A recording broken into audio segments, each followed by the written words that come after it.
Welcome to Unlimited English Dialogues. We're happy to have you with us once again as you enjoy our English content.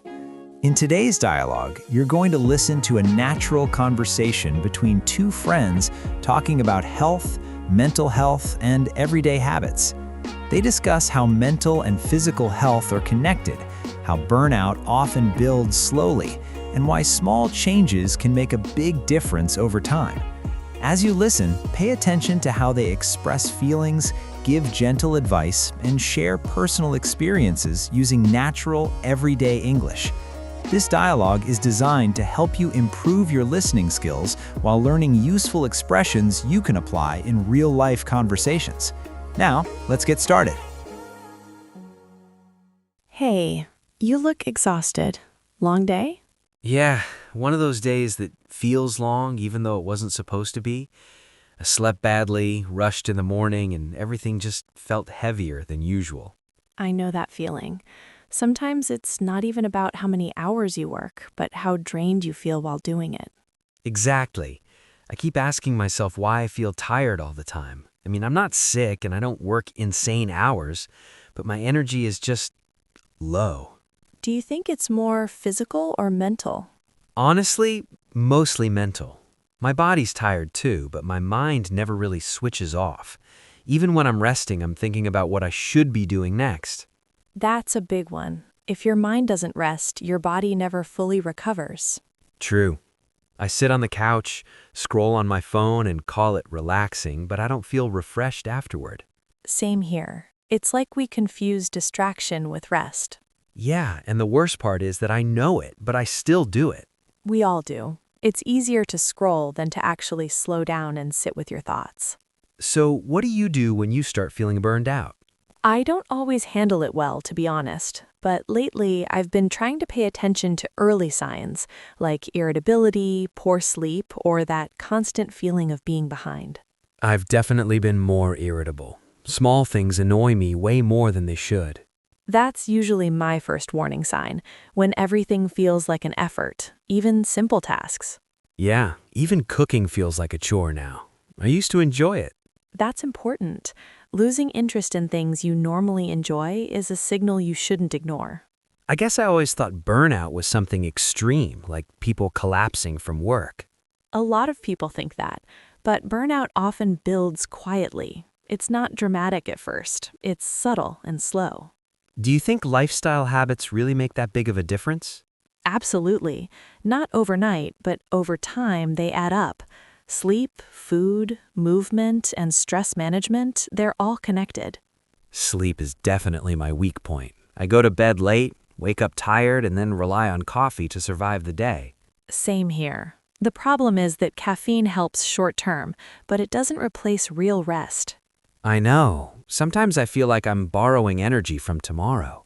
That's a great way to put it, and eventually tomorrow shows up to collect the debt. What about exercise? People always talk about it like it's a magic solution. It's not magic, but it helps more than we think, and it doesn't have to be intense. Even walking regularly can improve your mood and energy levels. That's reassuring. I always feel like if I'm not going to the gym, it doesn't count. That mindset stops a lot of people from starting. Movement is movement. Consistency matters more than intensity.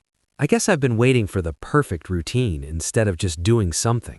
Perfection is the enemy of progress, especially when it comes to health.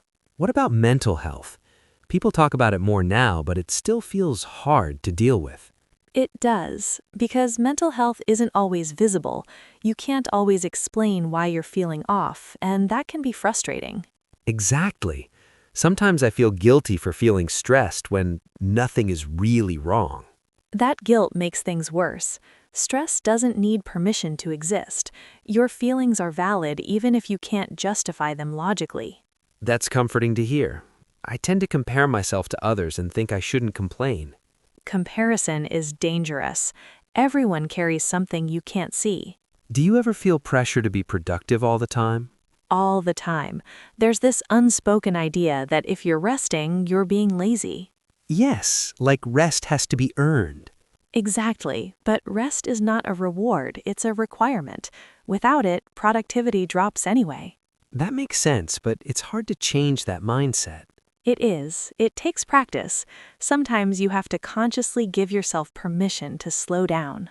Have you tried meditation or anything like that? I've tried. I am not very consistent, but even a few minutes of breathing exercises help when my mind feels overloaded. I always thought meditation meant completely clearing your mind, which feels impossible. That's a common misconception. It's not about stopping thoughts, it's about noticing them without reacting. That sounds more realistic. It is. And honestly, even moments of silence during the day can help. No phone, no music, just quiet. What about diet? Do you follow anything specific? Not really. I try to eat a balanced meal most of the time, but I don't aim for perfection. When I restrict too much, it backfires. Same. I go through phases of eating really clean, then completely giving up. That cycle is exhausting. Sustainable habits are usually boring, but they work. I guess health isn't about drastic changes. Exactly. It's about small adjustments you can maintain even on bad days. Listening to you, it feels like health is more about awareness than discipline. That's a great insight. Discipline matters, but awareness comes first. You can't take care of something you don't notice. I've been ignoring a lot of signals, to be honest. Most people do. We're good at pushing through, but not so good at checking in with ourselves. If you had to give one simple piece of advice, what would it be? I'd say don't wait until you're completely exhausted to take care of yourself. Small breaks, small changes, taken seriously, can prevent bigger problems later. That's actually really helpful. It makes health feel less overwhelming. That's the goal. Health shouldn't feel like another source of stress. You know, this conversation already makes me feel a bit lighter. Same here. Sometimes just talking about it helps you put things into perspective. I think tonight I'll try to go to bed earlier. No phone, no excuses. That sounds like a solid plan. And if it doesn't work perfectly, that's okay too. Yeah, progress, not perfection. Exactly. Thanks for the talk. I didn't realize how much I needed it. Anytime. Taking care of your health is a journey, not a checklist. I'll try to remember that. Me too. We hope you had a great time with us and learned something new today. We recommend listening to this dialogue more than once and repeating along with the video. Doing this will not only help you gain confidence, but it will also help you progress in your English learning journey. If you found it helpful, consider liking the video, subscribing to the channel, and turning on notifications so you don't miss future conversations. See you next time.